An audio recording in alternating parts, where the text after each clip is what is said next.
It's Monday night, and that means a brand new episode of Graphic Policy Radio, the show that dares to mix comics and politics. I'm Brett, and we've got an awesome show tonight, but before I do our introduction of our great guests and what we're going to talk about, I want to welcome my co-host, Alana. How you doing? I'm really great. I've been really wanting to have the guests we're about to have on for a while as soon as I heard this project announced, so I thank them for their time. Yep. All right. Well, we got guests, and we're talking about Puerto Rico Strong, which is a comics anthology coming out this week and explores what it means to be Puerto Rican and the diversity that exists within that concept from today's most exciting Puerto Rican comics creators. Even better than that, all profits go towards disaster relief cover programs to support Puerto Rico. The comic out March 14th in comic shops and March 27th in bookstores. You can pre-order it via Amazon, hit up your comic shop, and it's going to be available digitally in the UK. Like, go support it and go do a good thing because, money goes towards charity. So two of the folks behind it are our guests tonight. We've got Marco Lopez and Desiree Rodriguez. Marco Lopez is the creator of the webcomics Massively Effective, A Shot of Whiskey and Orion's Belt, which led to his work with Lionforge and Zenescope, and he recently returned to Lionforge with the Puerto Rico Strong Anthology.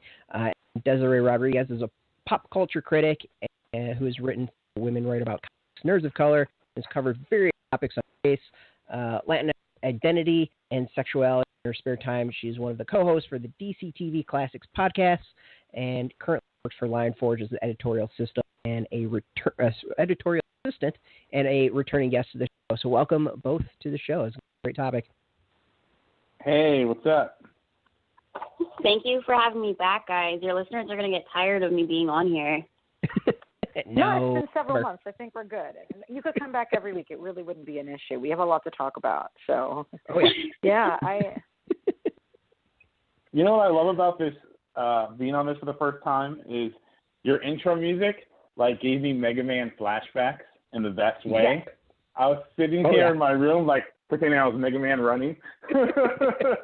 with slight PTSD, not being able to get through certain boards and everything that comes with Mega Man. Oh yeah, I get it every time I listen. I was horrible. That's totally in there. My brother did it. I was like, make something that sounds like an Iron Maiden song, but just synthesizers, so you don't have time to actually put something together with a band. And that's what he came out with. And then I said, this reminds me of that weird Gemini level on Mega Man. And I hardly ever played that game. It's kind of weird that it even stuck in my mind that way. But that's what it came out like. So it's funny you should mention that. So you guys both obviously have nerd roots that go quite deep. Marco, how did you get started making comics? I'll do the short version. Trial and error. I started wanting to make comic books when I was a teenager, to the regret of my parents. Being a Hispanic kid and having, if you're Puerto Rican or any Hispanic ethnicity, your parents want you to do something that's very, I don't want to say generic, but, they want you to go for the job that they know you won't live in destitute. Yeah. So when we moved to New York and I was like, I want to make comics, not the happiest moment of their life. When I graduated high school, I, started pursuing it, doing the trial and error of comics. At one point, it's funny enough, back in the early 2000s, C.D. Cebulski had a independent publishing company. And I had something going with him that never came about because he closed his publishing company. But after years off and on of, trying and not trying, and basically at some point just not giving about comic books, around 2000, I think it was 15, I'm friends with Brandon Easton, and I went to, I think it was WonderCon there, and he was like, come down, and he's like, I'll introduce you to some of the Lionforge guys, and I went down there, and I went all nice dressed, and then had a business card and brought some previews of some work that I was working on. And then nothing really happened until I moved back to Florida, and then I contacted Carl Reed, and I just said, screw it, I'll just send him a message on Facebook and, tell him about Brandon and the whole thing at WonderCon. And then that led from one thing to another, and I did some web stuff, and I had my own website, and basically I would just, put up, comics to point at and be like, look, I can make comics, because they tell you, if you want to get into this business, show us that you can make comics. So that was the whole point of the website. Look, I make comics. Give me a job. And then that led to doing an issue of Grim Tales of Terror for Zenescope. Pat Shand, who has his own company now, Space Between Entertainment, and works with different publishers. Because of him, I got that first writing gig. And then after that, nothing for a while until we decided to do this Puerto Rico Strong. Oh, wow, that's super interesting. Well, I like that the Go Make Comics on your website plan worked out. So, and here we are. Yeah. So you kind of gone through the beginning, like, how did the actual anthology come about? Like, where'd the whole idea come for it, and kind of the genesis of it? I was the idea, to give credit where credit is due, at the time that I thought of it, I was remembering Love is Love, which I think Love is Love is probably right now still like one of the most successful, charity comic book anthologies. I'm growing up and loving comic books and reading comic books of all types. Comic books is a powerful medium, and there's a lot it can do. And I've been through a lot of hurricanes living in Florida and Puerto Rico. I lived through Hurricane Andrew in '92, which is devastating for the Miami area. So I pretty much knew what, something like that could do to people. And I was just sitting down one day, when they were like, oh, a second hurricane is going to go through Puerto Rico. And I was like, what are the odds of that? Yeah. So I contacted Derek, who's the publisher of Dial Brothers, and we're good friends. And I said, hey, did you see this about the hurricane? And he was like, yeah. He's like, that's messed up. I'm like, do you want to do a charity anthology to help? Because I figure it's not going to be good after this second hurricane hits them. I mean, it wasn't good with this first one, but I think it's going to be worse with this one. And he's like, yeah. He's like, let's do that. So I was like, cool. I was like, I'm going to hit up Desiree. Are you good with that? And he's like, yeah.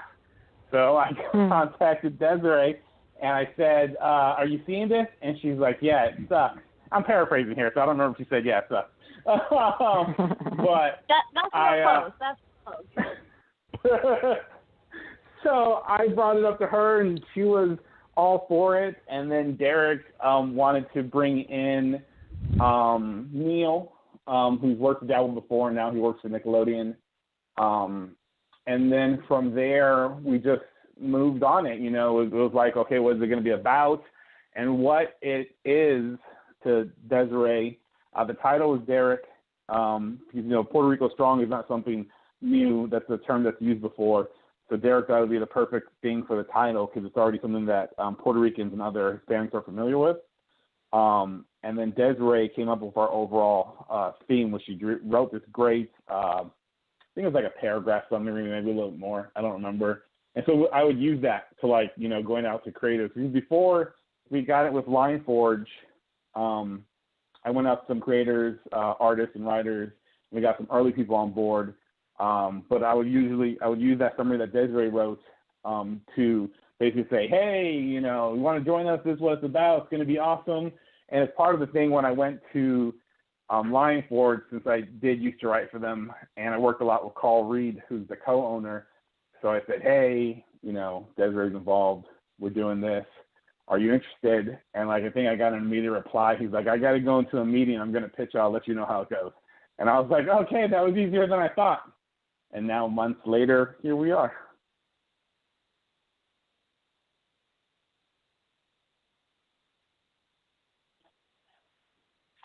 I hear you. Oh, sorry. Go ahead. There we go. Yep. Sorry, I muted myself. I have a habit of doing that. So when it comes to actually bringing all the creators together, like, what's the process of that? Like, how do you approach it? How do you come up with a list? I'm always fascinated of these anthologies with so much talent being brought in. Mm-hmm. It's funny because when we did me and two of the other editors last week, we did an interview with the Washington Post about this, and that was one of the things he was asking. And when I was telling him how that process came about, I gave credit again to Desiree, and because she had a list of like we were thinking, like in my head, I was thinking typical comic book people you go to. Like I was like, okay, I'll go to like popular ethnic, Hispanic, Mexican, Puerto Rican comic book creators, and then other ethnic popular creators. And Desiree was like, let's think outside the box. And I'll let her pick up from here so she can talk about her outside of the box, which is, I think, what made this anthology a lot more interesting than I would have been if I was just like, let's just go for comic book people that are known and that's it. Oh gosh. Okay, so I feel like anybody who's listened to me talk about comic books know that it's so weird, but I freaking love Excel sheets. Like, I love Excel workbooks. And there's a point to this, I promise. Like, I'm not just a weirdo who likes Excel workbooks. I mean, I am, but there's a purpose to this. So one of the things I do on the daily with, working at Lion Forge is we have a talent Rolodex, essentially. And what it is, it's like an Excel workbook that I made. And so I have one, for my personal use. And whenever there's like a hashtag like drawing while black or visible women or like Latinx creates, like I'll go through that tag to pull people's names and I'll sort them through my workbook. I really hope that doesn't sound creepy. But it's just a great way to keep an eye on talent that isn't getting hired by, mainstream comic publishers that are super talented, or people that just like, I want to keep an eye on. Like creepy. you're not That's what people get hired. Yeah. Like you might not be there yet, but you have potential, and I think I could get you for a cover work or something like that, or maybe you'd be really good for like an opening later down the line, or I can recommend you to like one of my bosses and be like, look, this is what I have for them already, So, and then it breaks my heart when people don't have like a good website, and I'm like, don't use Blogspot, please. So yeah, when like Marco came to me and with this list and stuff, I was like, these names are good, but let's think outside the box here. Like let's pull in some of these creators that aren't getting this, retailer notice. Like, they're not these major publishers, but they're still really talented. They just haven't been given those opportunities. And, and a lot of them are like women, that was like a big one. Like, I knew a lot of these, creators, or like I'd been following them on Twitter. As much as like I don't have Twitter on my phone because it causes me stress, but Twitter is such a great resource for finding talent. Yeah. And I always like respond to messages too late, and they're like, "Why didn't you respond?" And I'm like, "Dude, I don't have Twitter on my phone." But yeah, like, and the direct market is I find it to be very limiting in a lot of cases, and I wanted to make sure that we had the widest appeal possible while also like uplifting, people within our community that don't get the opportunities that, other mainstream people do, and like there's just always been that discussion in comic book circles and in critical circles, like, why you're looking for these people, but you're not hiring the ones that are already here. Like you're giving these stories away about these diverse characters to people that aren't a part of those communities when those people, those creators are right here, So I felt like this was a good way to bring in a lot of, talent that doesn't get the opportunities that other people are afforded. And one of the things I've always liked about anthologies, like one of our co-editors, Hazel, I always butcher her last name. So, but y'all know Hazel. She did 2 anthologies, Comics for Choice and Chainmail Bikini or Bikini Chainmail. Yeah. And I love those two anthologies. Like, I actually got to meet Hazel recently, and she showed them to me, and I was like, don't let me hold these. I will take them with me on the plane. But, you know, and there's a lot of people in those anthologies that you don't see on, like, the shelf of a comic book store. But if comics are going to grow as an industry, I think we need to embrace other avenues outside of those comic shops. Like, I love comic shops. Well, I love some comic shops. Other comic shops, like, they'd be looking at you all the time when you walk in. Like, I'm not even wearing anything cute. It's just a T-shirt. Like, why are you staring? It's weird. But, you know, like, I work at a comic shop. Like, you know, I'm going to go there Wednesday when the book drops. You know, but that can't be the end-all, be-all of this industry if the industry has any hope of continuing to grow and to develop. So I thought this book had such a great appeal for, like, the book market, and it was really important to me that, you know, if it does well in the book market, that these people's names would be in there. You know, we could show people, like, you know, these people that you're not hiring, like these women especially that you're not hiring, they are talented. Like, you know, they have stories that they want to tell, and they can tell them well. So, yeah, like, I had like a whole list. Like, Marco was like, well, here's what I have. And I'm like, okay, but push forward my name, you know, and let's combine them and get the best product we can. That's amazing. I mean, I really think that what you're doing in terms of curating active lists of people who are making comics who are, you know, from different racial groups and are, like, you know, are LGBTQ women, like, you are creating the database that is really the future of, like, who comics companies should be looking to when they want to bring in new talent, you know. I think, you know, I'm not a comics writer, but I'm sure that if I was, I would be very happy to be in your database. Certainly if somebody was doing a database of, like, queer comics critics, I would be very happy to be in their database for future recruiting purposes, you know. I mean, that's really an essential step in terms of access, really. The other thing if somebody was interested in me making a workbook on that, I will totally make a workbook on queer comic creators or critics. Oh, well, in that case, no. I don't want to create more work for you. You're very busy. But, yeah, but you get what I'm saying. Like, I think people would be thrilled to know they were included, and that's, like, one of the reasons why people speak up on social media is so that they can make those connections. But I just want to say, like, as somebody who I did not grow up around an active Puerto Rican community, but I moved to one when I became an adult. I think it's so important that you guys are highlighting Puerto Rican writers and artists in particular and, like, not going broader, frankly, because to most white people, like, they don't understand the diversity of the Latinx community, even just in terms of, like, the different, you know, like, areas and cultures of origin that people come from. I mean, like white people, like, don't know Mexican people from Puerto Rican people, which is insane. You know, you would go to try to take somebody to, like, a Puerto Rican restaurant, like, oh, I don't eat spicy food. I'm like, that's fine, because this isn't spicy food, you know? Like, it's the level of ignorance is deep. So the idea of actually, like, really making it the focus here be Puerto Rican talent, and the story is also being really focused on Puerto Rican culture as well, is really an important education, I think, for people who don't come from the community to see. Yeah, so, like, I feel like you know this about me, Elena, is, like, you know, I come from a teaching background. Like, I worked in childcare for, like, 4 years, and it was really important, you know, to me, like, it's one of my goals of just working in any kind of, like fictional media, you know, and this goes back to when I was writing articles and such, is just to educate people, because ignorance, if somebody is empathetic enough to listen, can be cured, you know, is what I believe. So for the anthology, like, one of the goals was to curate stories that could also double as, you know, an educational value. Like, because you're right, like, I can't even fault people sometimes, like, in not knowing about Puerto Rico, because you don't learn it in school. Like I think I lost one chapter in social studies in, like, 4th grade that mentioned it. They were like, yes, an island. America owns it, but we're not going to call it owning it specifically.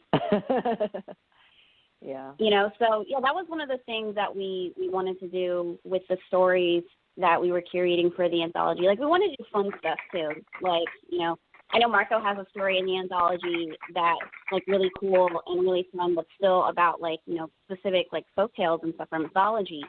So it's not just straight education, but, you know, I think even the stories or in the pinups too that we have, like Sabrina Cintron did a beautiful pinup, you know, that's all based around like the previous religion of, you know, the island of the Taino Indians and such. And so even like the more fun works are also still, I think, educational in a way. So, but that was definitely like a goal. Definitely. I really liked how there also felt like there was mythology and history shared at like different kinds of reading levels. Like there were portions of it that I feel like you could bring into to youth. Youth can read anything, but like to children, I should say. And then parts of it that were obviously like, you know, for a more advanced reading level. And I thought that that's, you know, an interesting thing to have in the anthology in terms of its ability to be something that could be useful for parents and teachers as well as for folks who just want to read it themselves. So I thought that was pretty darn cool. But another thing that I was really excited to see in the anthology specifically was that there are a lot of stories that really frame what the situation is now in Puerto Rico in the context of the economic violence that's been done against the island, you know, for since time immemorial. You know, if I have one critique about some charity, I don't want to say charity anthologies in comics because it's not specific to this, and others don't necessarily even do this in comics, but if I have one critique about the dialogue that there is around charity in culture in general, it's that a lot of the time it doesn't acknowledge the cause of the problems as something in which there are people who have done things that are wrong to other people. There are systems that have been created that deliberately harm other people. The world isn't just bad for no reason at all. The world is bad because people like Christopher Columbus and Monsanto and Santander Bank, you know, exist, and colonialism exists, and like it's not an accident. So it made me really happy to see that there were stories in here included with a lot of different kinds of tones and stories that also really showed like, you know, okay, like why does Puerto Rico have economic problems? Here's why. And I think that that's a really important education for people to get looking at it, because there's so much dialogue in the public where they act like the fact that some places have less money than others is like an act of God, or they act like it's a product of the people who live there being lazy or whatever. And it's just racist, right? Like they don't understand the context that created the situation. So I was super excited to see that. And I think it was one of the very first ones in the book that really had a nice, straightforward breakdown with a teacher talking to his class in the future in space. Do you remember who's the writer and artist on that one? Oh, do you remember that, Desiree? I'm looking at the contributing teams to figure out which one that is. That it was right up front. It's Tarwater, and the art is by Cynthia Santos. If I butcher names, guys, blame New Jersey. They screwed up my pronunciation on everything. I thought that was such a great story to include really early where it was, in terms of just like giving people the context, the political context that the crisis came to be in, you know? That's one of the... Yeah. Go ahead. Oh, no, sorry. I was going to say that's one of the things that we had early on when we were discussing after Desiree had written the overall, what the anthology was going to be about. We then did a breakdown of topics to cover because, you know, whether you're going to somebody that's Puerto Rican themselves, you know, sometimes like, you know, we want it to be like, hey, you could make a personal story if you have something personal you want to say, or something personal, you know, maybe you have family that's still living over there. Some of the creators that we have involved with this still live over there, and we're there when it happened, and then left, and then went back to the island. But we broke down a list based, you know, on stuff that we could, you know, offer to people and say, hey, you can choose something from here, or you can, you know, just do something that's not on this list. You don't have to stick to this list. So part of that list was the stuff of dealing with, explaining to people why Puerto Rico is in the situation they're in when it comes to the economy and still being in a recession for like 10 years or so, and and things like that, and why the island, the situation is, and the relationship it has with the U.S. So I really dig that you like that we did that, because that was, it was, and it also goes back to the whole thing that Desiree really wanted this to be a very educational tool. And I do agree that when you have anthologies that set out to make money to help a set of people, they sometimes or they never talk about why is it that this situation happened, and it's always just like, telling a story, that people will enjoy, but it's never trying to like, you can tell the good, but then you also have to tell the bad. Sometimes people don't want to tell the bad because then they're like, people will be bummed out and then they really want to pick it up. And I'm like, well, if people don't know the bad or they don't want to get faced with it, then you're never going to like solve a problem. You're just raising money to put a Band-Aid on an issue that's never going to have a solution. Very well said. So that's interesting. So you guys had like a topics sort of like guidepost that you put out there about the kinds of things you wanted the creators to cover? Yes. We had went, on the list we had done, it was like, okay, personal stories. And it was basically, with personal stories, it was like I said before, stories that, if you're currently living over there, or if you have family that's living there, then something like that. And then or personal stories of you growing up, as a Puerto Rican, either in Puerto Rico or New York or another state. And then it was like, the other stuff we had was the birth control. The birth control that the U.S. government did on the women. And then the stuff like, I'm totally, like, if this was like earlier, I would be remembering all of this. The reason why, Puerto Rico is in a state. Like, take over, Desiree, because I'm literally forgetting them. Look, it was like the email chain was so long. It was like 100 messages in one email chain, and I was like, we need to move this.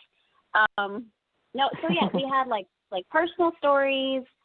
We had the birth control trials. The Jones Act was another one. The debt crisis. Any kind of like historical fiction or nonfiction, and then anything about like Puerto Rican culture. Like those kind of sound broad, but the focus was to show the diversity of Puerto Rican culture and the Puerto Rican people. And there's so much that you can do with that, and we still remain pretty focused, I feel, because we wanted a little bit of history. We wanted a little bit of fantasy in there. We wanted a little bit about the hurricane and how that personally affected people and the resilience that came from that. And also like the anger and the sadness.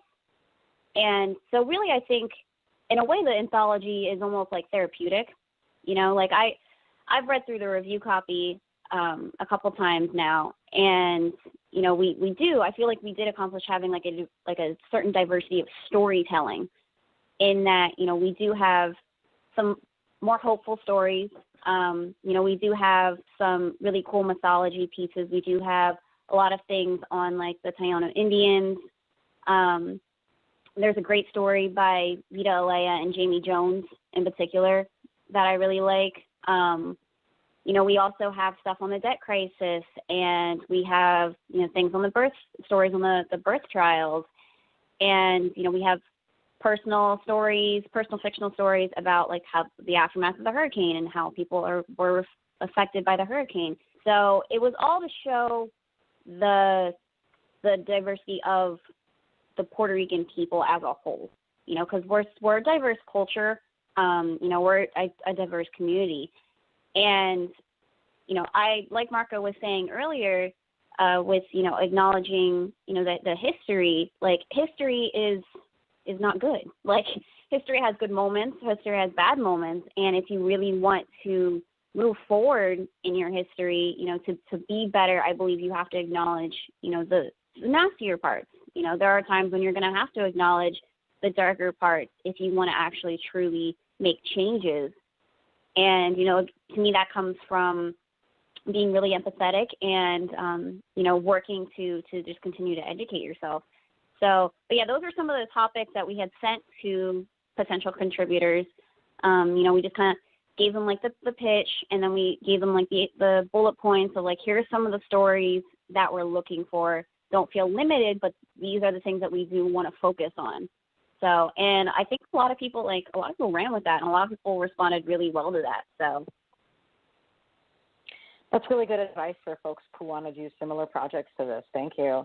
And then actually, that's really leading into my next question, which was like, how did you determine the order that the stories would be in? Because I definitely sensed that there was thought in that sequencing.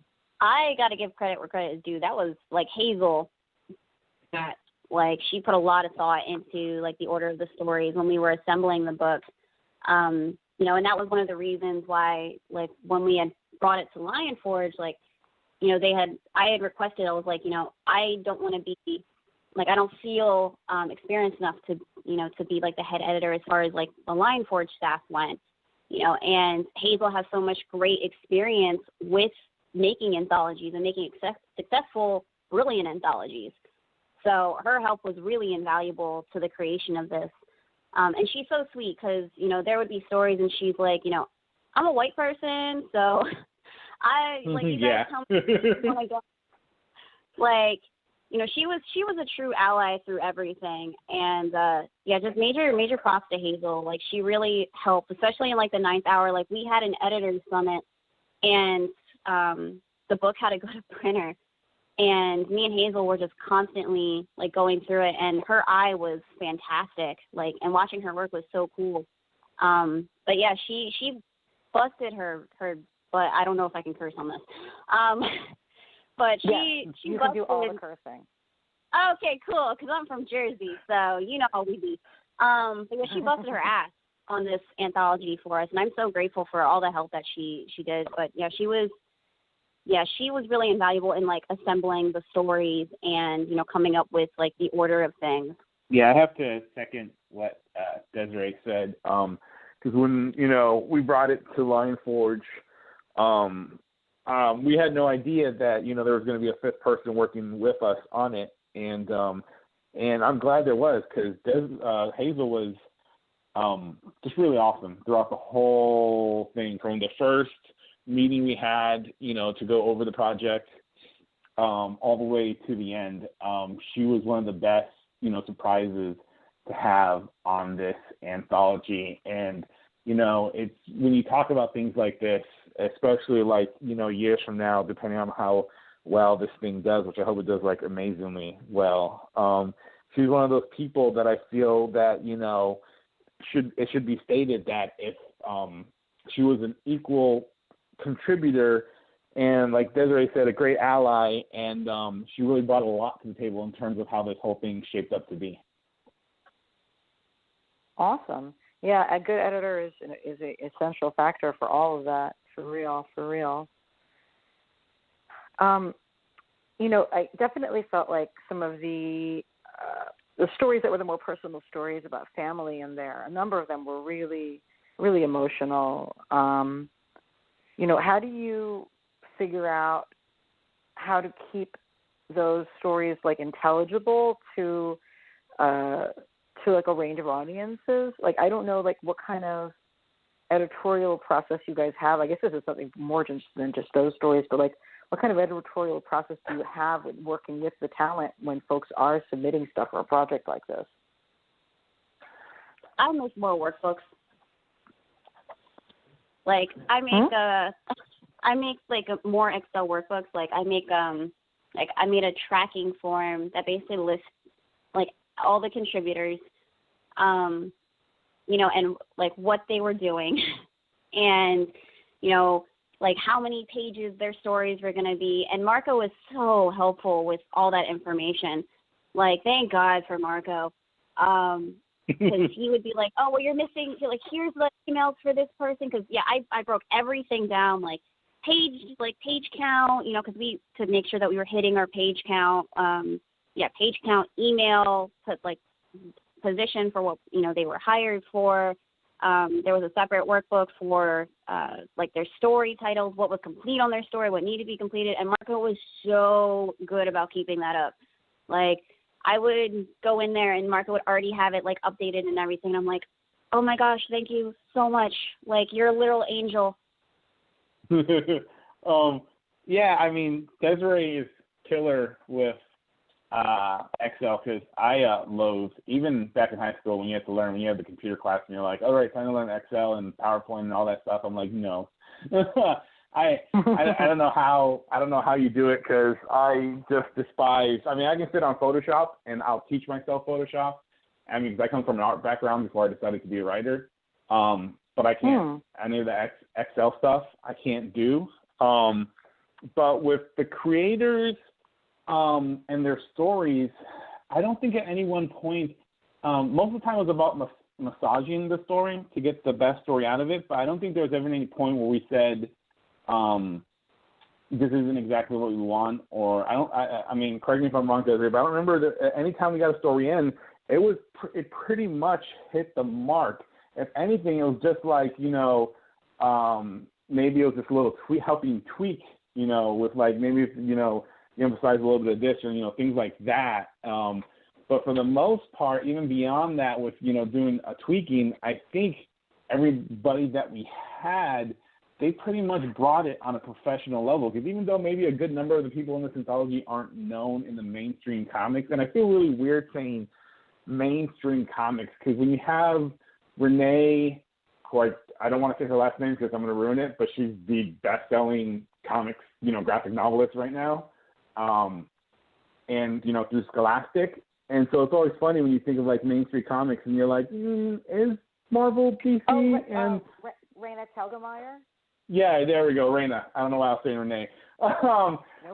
But when you think of, like, mainstream comics and, it's like she's selling, like, millions of copies, and so it's funny to say, like, yeah, these names may not be known in the mainstream, but honestly, when I would be checking out some of these people's, social media accounts and other work that they do, it really showed that, I mean, what we think of mainstream isn't really, I guess, it isn't really mainstream. There's a totally different mainstream out there. So these people were they were all bringing it on a professional level, because even though to the small core comic book industry they may not be known, they've been doing this for a while to a totally different and in some cases wider and larger audience. Yeah, definitely. And then you really have the different styles of, like, sort of the more youth-oriented stuff, the more like book market-oriented comics, things that kind of come out of the web comics world, as well as stuff from superhero land. And yeah, that we had all of those, the people that are involved in this. I know one, let's see, I forget her name, but I know one of the creators is she worked on, it was a story with Rod Espinosa, Tara Martinez, who I believe is just a novelist. She just does books. And I think this was the first time she did a comic book script. Interesting. And one of the other creators, I think Tristan, if I'm not mistaken, Tristan Tallwater does a lot of novels, right, Desiree? I mean, she does comic book stuff, but then she does a lot of novels too.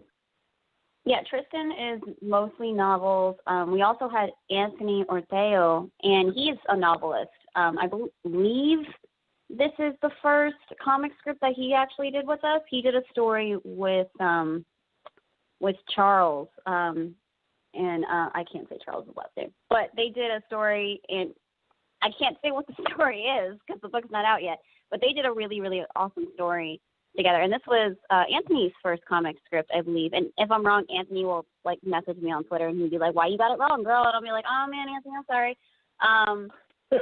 But, yeah, we did. Like, I knew Anthony. We met at New York Comic Con last year for the Latinx Geeks panel, Invisible Latinx at New York Comic Con. And we had been mutuals on Twitter for a while, but yeah, we finally met. And first of all, they were all taller than me, all those panelists. I was like, what the heck? And then Tristan, like, I knew we had been mutuals on Twitter as well. She's the one who made the Latinx Create tag. But those were two people that, they had never, like, they have never written like a comic script, and they mostly novelists, but their stories are both really good. That's really neat, like a way to introduce different kinds of skills into the comics medium as well, Yeah. Can I just say about that panel at New York Comic Con, which I just thought was really one of the best panels at New York Comic Con, and I think it was also like the first time I heard somebody speak Spanish from the stage, which was really important because like we're in New York City and it's a multilingual city, Last night, Alexis and Rain and a couple other people that were on that panel. We already decided if we get another panel at New York Comic Con, I'm gonna bring my little Alexa Dot, and we're gonna just play Suavemente or something up in there, some bachata, merengue. We're gonna go hard. It's certainly about time. Yeah. I have an interesting question. Brett and I are both Jewish, and there's definitely a lot of conversations that we have about ways in which Jewish culture inform certain aspects of comics culture and comics history and comics creation. And, there definitely are Puerto Rican folks who have been active in comics and have been part of shaping the medium. Do you think that there's certain aspects of Puerto Rican culture that are sort of visible in comics now that as people see them and experience them?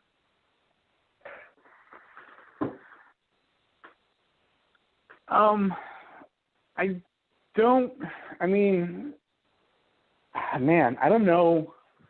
don't know if I could say yes. It might be different for Desiree, because if you sit and think in the industry and and how it began, and the creators that later came up, the more ethnic creators in the 70s, and beyond that, George Perez is probably one of the most biggest known ethnic minority, and he's Puerto Rican. But in terms of the stamp, that specific group has left on comics, or Latinos in general, I don't know if we have left one, because I can think of, outside of George Perez, other Hispanic minority creators Humberto Ramos and of course I just had one in the back of my head and I just lost it. But I can there's what's his name who worked for Milestone, who wrote one of their best comics back in the 90s, and I think it was Syndicate. I forgot what it was called. Something Velasquez Jr. Blood, the guy who did Blood Syndicate? Yes. Ivan Velasquez Jr., I think his name is. So we've had our fingerprints over the industry throughout the years, but I don't know if we've actually left, something that you can point out and say, this is the impact that, Latinx people have had on the industry. I think it's coming soon, or maybe it's just I'm not seeing it. That could be the thing, but I think we've had fingerprints over it, but I don't think we've left a strong mark. There's little touches, but an overall, strong presence or something you can point to, I don't think we have yet.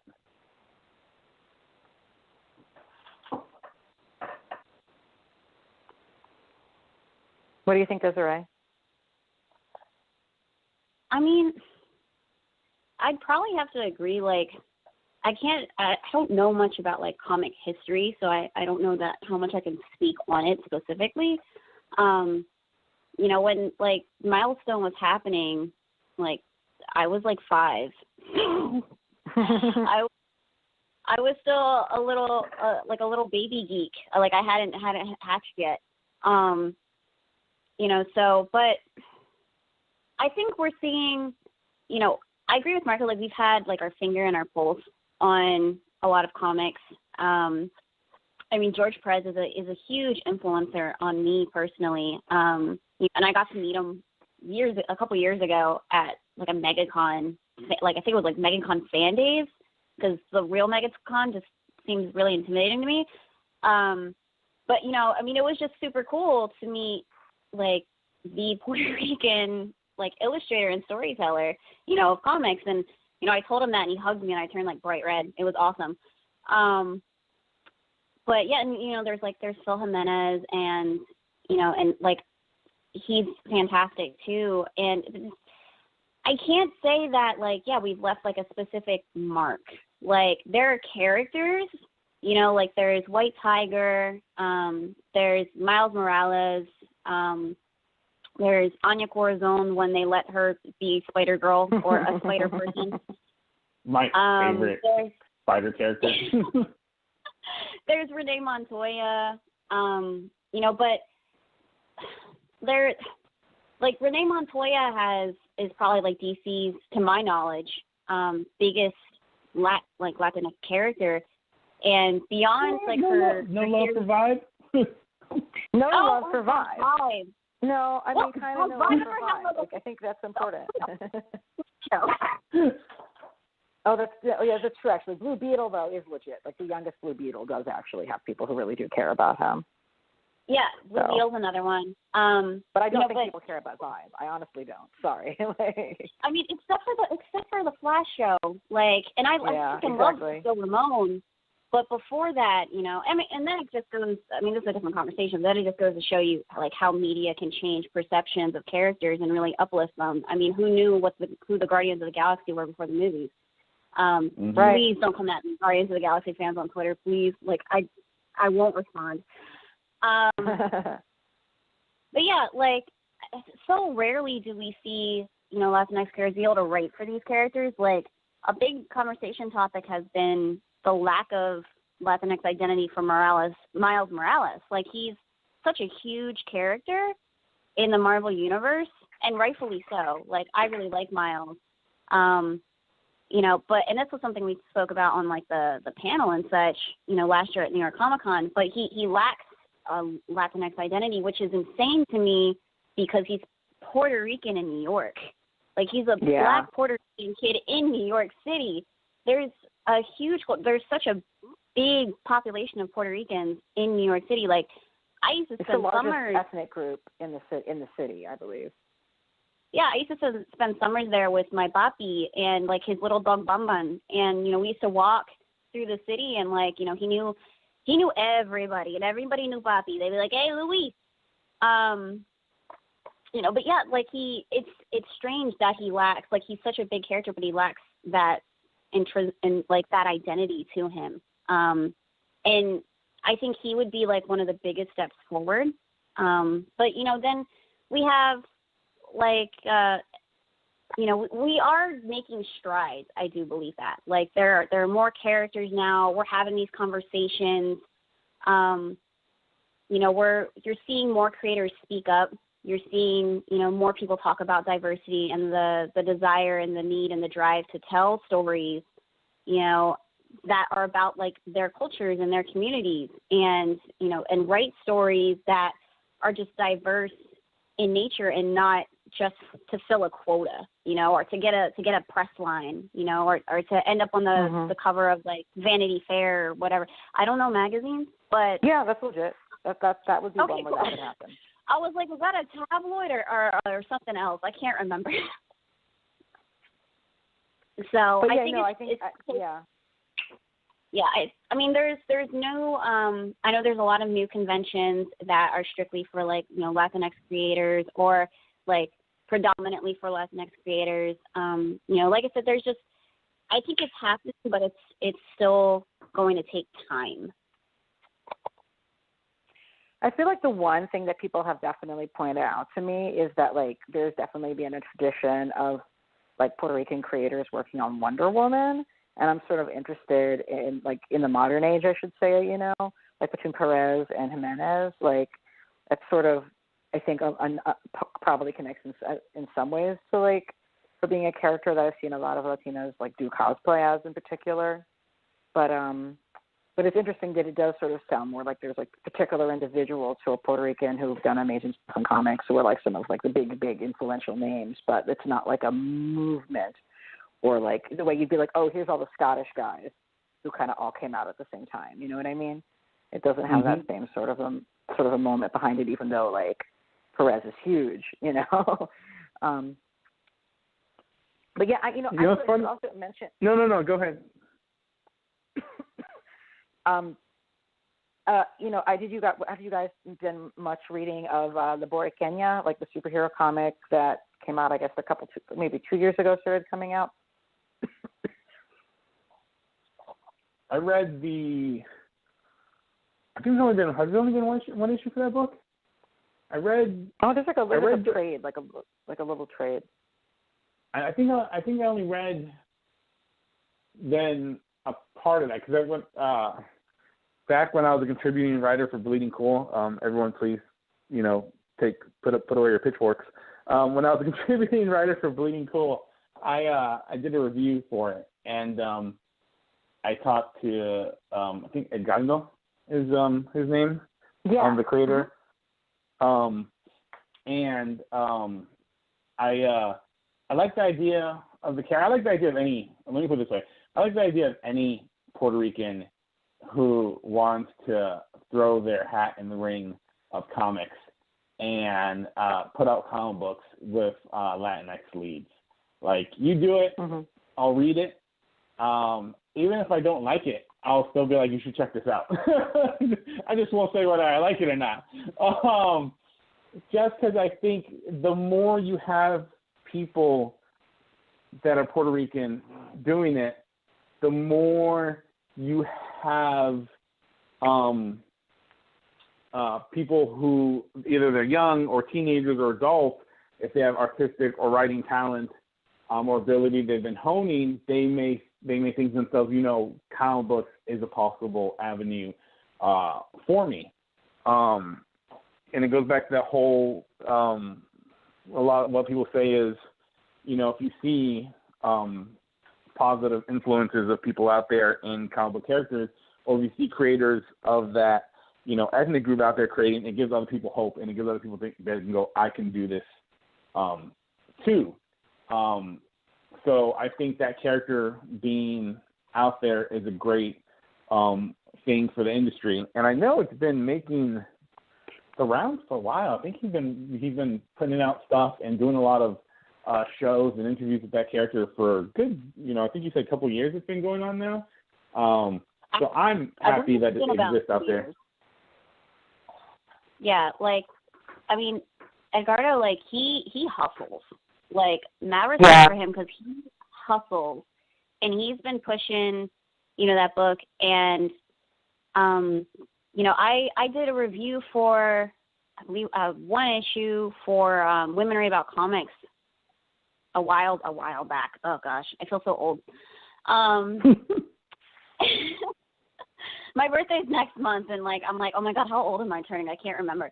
But yeah, he's what I like about what he's done and what the character is it's just so, she's so unashamedly Puerto Rican. She's Afro-Latina, she's, environmentalist, she's, very millennial without being obnoxious. What people say millennials are, with our $19 avocado toast. I have a Cuban friend, and her father, actually grows avocados, and she's like, $19 avocado toast? Are you kidding? What is that? I love, that the character is so unashamedly Puerto Rican, and, it's, I think what we need, for not just Puerto Rican characters, but for Latinx characters in general, is we need that richness of characters. We need those different characters. We need those diversity of characters. We need just, and that's how you avoid stereotypes. I was watching a panel the other day for the movie festival, SWSX, or so I have dyslexia, so letters that one. It was called Wakanda and Beyond, and one of the cool things that the panelists were talking about, in terms of Black Panther, was, you were able to have such a multitude of different characters. You were able to have, a Black antagonist and multiple Black heroes, and with all multiple different viewpoints. And you were able to do that because you were coming at this from a place of such sincerity and authenticity. And I think that's what, Latinx characters and Latinx representation needs more of, is just that authenticity. And, and that's where behind the scenes we need more Latinx voices. And that's why like a goal for the anthology was to make sure that the talent was, and the contributors were, majority Puerto Rican or Latinx. Because, it was an opportunity. Like anytime that I'm able, as, an editor, like I try to find people who are deserving of those opportunities, but aren't, like, I don't see them getting them, and I'm like, you're talented. Like, you deserve those opportunities. And, the other part was that so the story could be as authentic as possible, because sometimes you get charity anthologies about a specific topic and you're not involving the community that you're trying to help. And I think that hurts in a way. Like, it's still appreciative because it's for charity, but if you're not involving the community, you're still keeping it separate, and I find that hurts, like there are creators that are a part of there's so many marginalized creators out there. Like there's so many creators from these communities that,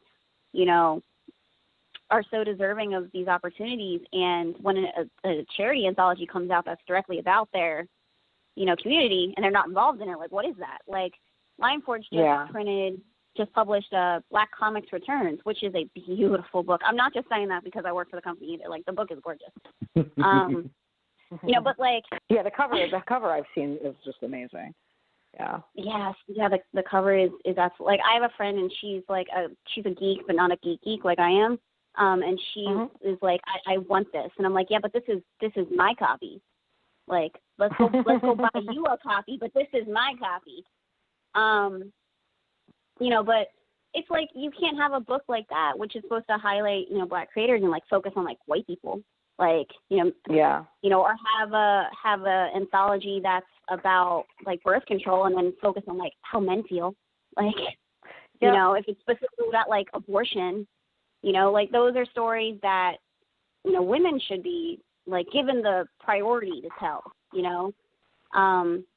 and then within that group, like make sure you're pulling in all different sorts of women, make sure you're pulling in women of color, make sure you're pulling in queer women, make sure you're pulling in trans women, because that issue affects all of us differently. And all those different views are very valid and they need to be shared so that we can all learn more and just be better educated, about like our communities and really about ourselves.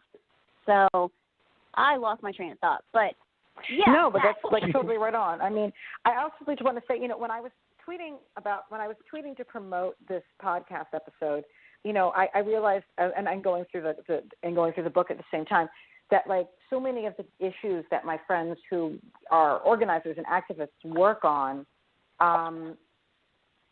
and it's like, and they are involved in the comic that you guys created. Like so many of the issues, whether it was people who are fighting promesa, and the predatory arrangements that have been set up by the banks to try to continue extracting wealth from Puerto Rico without actually investing in the country at all, or whether it's the women who lost their ability to determine whether or not they would have children in the future because of like a super genocidal forced sterilization regime. Like, I was able to, shout out to friends who are working on rebuilding, friends who are working on campaigns to hold the banks accountable, folks who work on reproductive access and reproductive justice, and be like, stories about all of these issues that you guys are fighting for in this comic. It's not just about one thing. It's like the whole intersection of economics and gender and race and colonialism, like with Puerto Rico in the anthology. And I think that's just so much more valuable than another approach would have been. So just shout out to you guys. So we're coming up on an hour. Do you guys want to tell us where we can find your work online and where we can get the anthology as well? Oh my God, I forgot to ask an essential question, which was, how did you decide which specific nonprofit should be getting the money that you're raising? We originally had so what happened was we had one that we chose. It became a bit of a thing, and I think they just finalized the details with the charity that Line Forge is going to be working with. And I think they're announcing this week, if I'm not mistaken, Desiree, who that charity will be. Yeah, because like the press release for the charity, that we worked with, and it went through a really heavy vetting process, and I can't talk about it because of like confidentiality and such. Sure. But, it went through a very, very heavy vetting process with, actually like most of our upper management. And, a press release for the charity is going to be released, I believe, Tuesday or Wednesday when the book drops. And it's going to break down where every little, like all the money is going to go. I saw the breakdown. It's very detailed. There's also like a couple tidbits of extra special news that's going to be in that press release. That I think is gonna like get people like really, really hype. It's really cool. Again, I can't talk about it. Like I like my job, guys. I think the thing is with charities is when you think of like because it's really something that you learn, especially when we did this, is when you think of like, we'll pick a charity and bada bing, bada boom, that's it, and it's really not at all. Because you sit there and you're like going down, or we were talking to each other, this charity, that charity, this charity. And of course, these are all pre-decisions that we're thinking before we have to say like, Line Forge, look at these. And then it goes to Line Forge, it's like, okay, which of these is going to be where the majority of the money or all the money is actually going to helping the people. And it's not a charity where only a percentage of that money is going to help the people. And then from there, it becomes a whole long process of you have to work out. And this is where the lawyers come in. And the one thing I've learned as someone pursuing comics and film at the same time is lawyers don't do anything quick. No, they really don't. So it takes a bit, and sometimes there's, and it just takes a bit, and you realize, because in your head you want to think it's just like, it's so simple, but it's not really that simple. So it really is one of those, like, to me it's a cool eye opener because I like to know about how everything works behind the scenes and anything that I'm interested in. So stuff like that, just seeing how the reality of it is pretty awesome. But from the stuff that I know, and Desiree knows a little more than me, from the stuff I've known and been told, it's when the news drops, I think people are really going to be surprised and really like happy and excited and very like, okay, I feel very like I know my money is going to a good place and it is going to help these people, and that, this will be something that will do a lot of good, which is a good thing, because I'm sitting here hoping that, love is love. I remember the last numbers they said for that. I'm sure it's done way more than the last numbers, but I remember reading the last numbers, it was like 160,000. And, not to make it a competition, because it's not, because you're helping people, but in my head, I always think of like super optimism, and I'm like, it would be amazing if we did like $1 million. Yeah. Like I hope this sells more than anything like ever. Like literally, I'm just like, come on, Puerto Ricans. We always like to come out and support each other and talk about each other. And every time, it's like when you have if you're in a Puerto Rican family and one kid is doing something awesome, every single family member's got to be there to cheer them on. So like, come on, cheer us on, every single one. That's awesome. Yeah, I'm looking forward to hearing it. I know I threw in the name of an organization that I personally have supported because they are related to the community organizations that I work with in the mainland. I'm not going to say that like folks have to do whatever I suggest, but I did put it out there. But I'm definitely looking forward to seeing, that specifically which group you're partnering with. I have lots of theories with respect to like where money can do the most good, and also like questions of like where the money will make the biggest amount of difference in terms of like the size of the organization and the ability to like use the money that's brought in. So I am excited to see the results of this, and I promise not to make a big public whatever if it's not my number one, but I'm looking forward to checking that out. Oh, that's good. But yeah, it's true. Like these processes are really important. I know from some groups who have done like sort of smaller one-off fundraisers for nonprofits, if you're working with like a really big, and this is not the case for your anthology is going to raise a lot of money, but for like independent comics creators out there who might be thinking of doing their own project where maybe you'll be raising a total of like a couple $1,000s tops, like if you're going to go to a big national nonprofit, they like literally might not notice that. And they're not going to really do much to promote it because they have a ton of incoming attention from the media and from folks on social media. Like it might not even reach their notice. If you're going to be doing that, if your fundraiser that might give a couple $1,000s is for a smaller nonprofit, it will make a really big difference to their ability to work and get things done. They might not really know how to promote it on social media, so you might want to take the lead on that yourself. But there's definitely small grassroots groups that like do have a Twitter account and know how to tweet and will do it and will elevate it that way as well. But I definitely think that you can really have an outsized impact if you're only if you're only able to raise a small amount of money with your project. Like look to the community organizations where you can have a direct relationship with somebody in the fundraising or communications department and make sure that they know you and you know them. And I think that really goes a long way. But when they're talking about the kind of money you guys are dealing with, it's a different ballgame. So, and I hope you raise all of that and more. I really do, and I think it can. And actually, one example, I mentioned this online. I forgot to mention it on the show.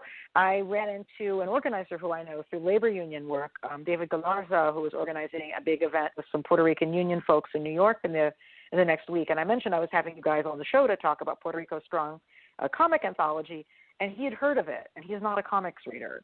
So that definitely shows that the anthology, the word is getting out there. Folks from outside comics are hearing about it and are excited about it, and hopefully this will help get it out even more widely. This might be like the first comic that some people pick up. I know that Love is Love anthology was the first comics that some of my friends picked up, I think it's the coolest thing ever to see that this is, to hear that he heard about the anthology, because that's the type of thing that gives me goosebumps, and I'm like, oh man, I can't I know tomorrow I have friends that own 2 comic shops here in Florida, and they're going, they get their books on Tuesday.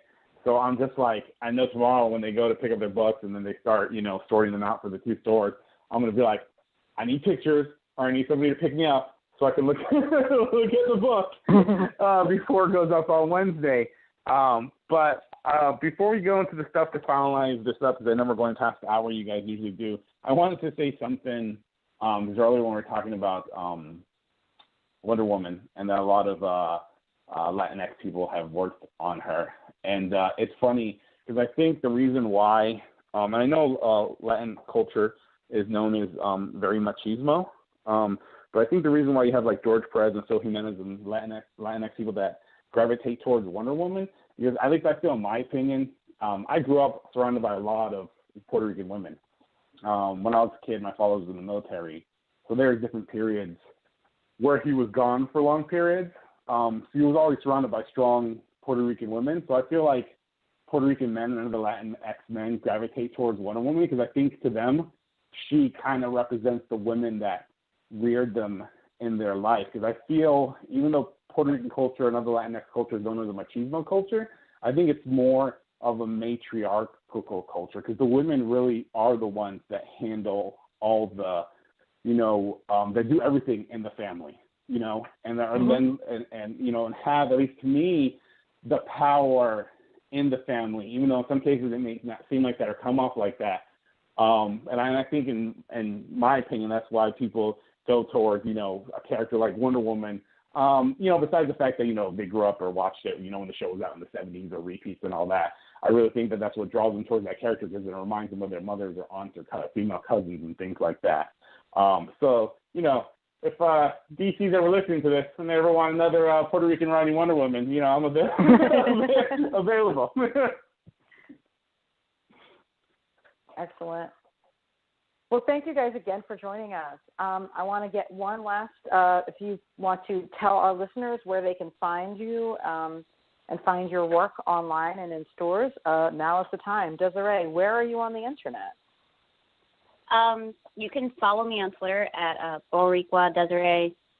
That's my Twitter handle. I mostly tweet about anime if I tweet about anything. Like, if you want to hear me cry over, like, trashy 90s anime, like, that's where you can follow me. And you can also go to my website, latinasmediamusings.com. I'll post,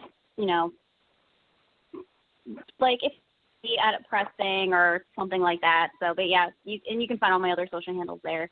And then the anthology comes out in comic shops this Wednesday, and then it's released in bookstores at the end of this month on the 27th.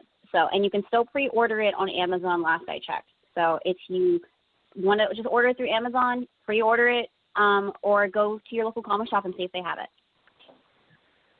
Awesome. And, I really am a big fan of your critical writing as well. Your essays about Latinx representation in comics, your awesome piece about Dick Grayson being Romani, like so many pieces like that have been really important for comics discourse. Especially because, for real, especially you write some of the essays that I link to when I'm explaining concepts to other people. You know what I mean? So Desiree is definitely a big, important comics critic when it comes to these, especially if you're talking about representation. So if you are the kind of person who listens to this podcast, you're probably the kind of person who would be interested in reading her essays. So go do that.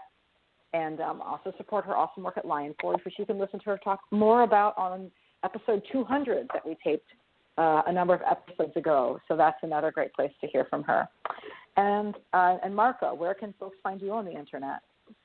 I am on Twitter at Atomic Rex ENT, so ATOMIC Rex REXENT. I don't have my website anymore that had my work on it.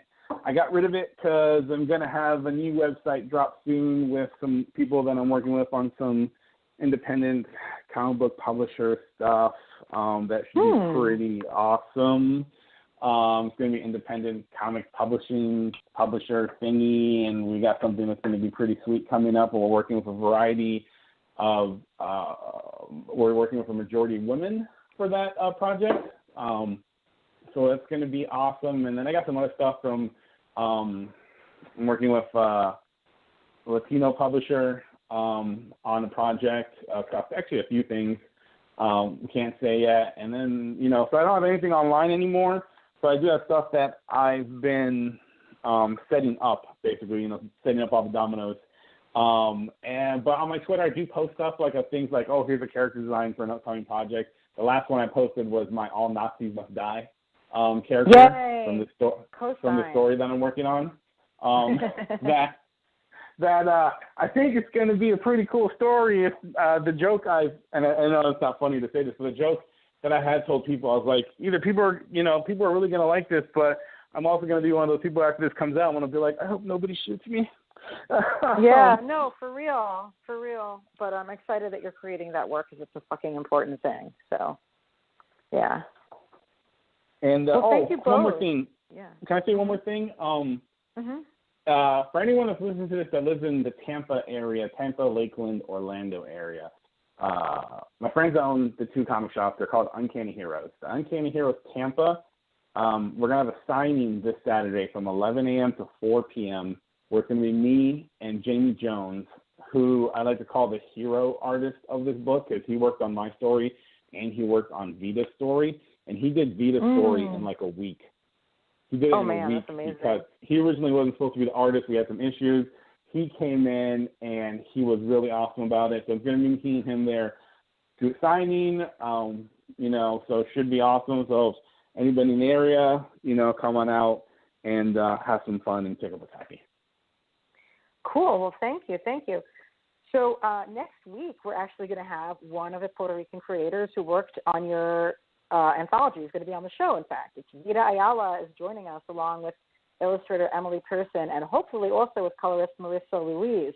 Will both be joining us on Monday to talk about their new series, The Wilds, which is really stunning and really cool and really freaky and beautiful and political and amazing. And I can't wait to have them on. So that's our guest this upcoming Monday.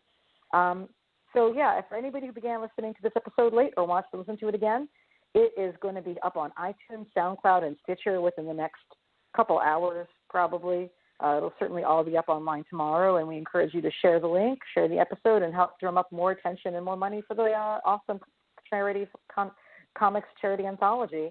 You should also always go to graphicpolicy.com for your comics news and views, reviews, movie write-ups. We got Jessica Jones stuff coming up on the site left and right.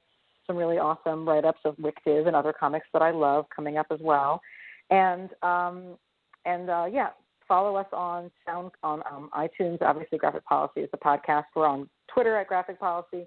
I myself am personally on Twitter all the goddamn time, and I should probably stop. My Twitter handle is ELANA_Brooklyn.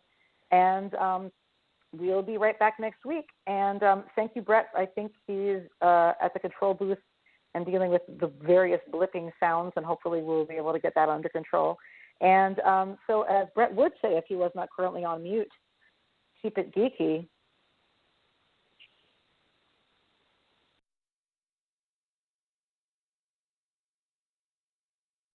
Hey, thanks for watching the previous video from Graphic Policy Television. Just by watching, you help support our site. Thank you so much. Now, if you're watching these videos, you probably care about geeky things like movies, television, comic books, toys, games, video games, you name it. You can go and subscribe right now to our YouTube channel to stay in touch and catch all the new videos, or check out our website at graphicpolicy.com. There's a nice link on this end of the video. But as always, thank you for watching. Keep on rocking and keep it geeky.